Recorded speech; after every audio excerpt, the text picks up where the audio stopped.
Tumekuandalia mengi katika chumba chetu cha habari, ukisomewa nami Karani Isidinya. Nami Recho Masiga. Lakini kwanza tuanze na yaliomo.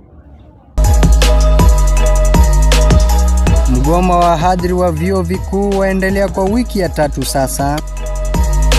Kilimo yachangia pakubwa katika ukuzaji wa uchumi wa taifa. Na gavana wa Trans Nzoia George Natembeya apishwa kama msemaji mkuu wa jamii ya Waluhya.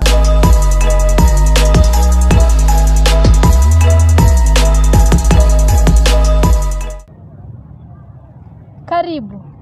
Ni majuma matatu tangu mgomo wa wahadhiri wa vyuo vikuu vya umma kuanza. Kufuatia mgomo huo, wanafunzi wa vyuo vikuu wamesalia kwenye taharuki, wasijue hatua gani watakazozichukua. Hii ni baada ya shughuli za elimu kulemazwa. Anavyoripoti mwanahabari wetu Soita Alfayo.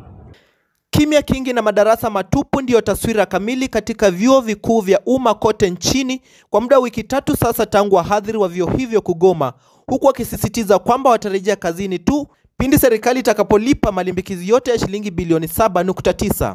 Zote tunataka pesa zote bilioni 7.9 zifike kwenye mifuko, sio hata kwa akaunti za vyuo, mifuko ya wahadhiri wenyewe.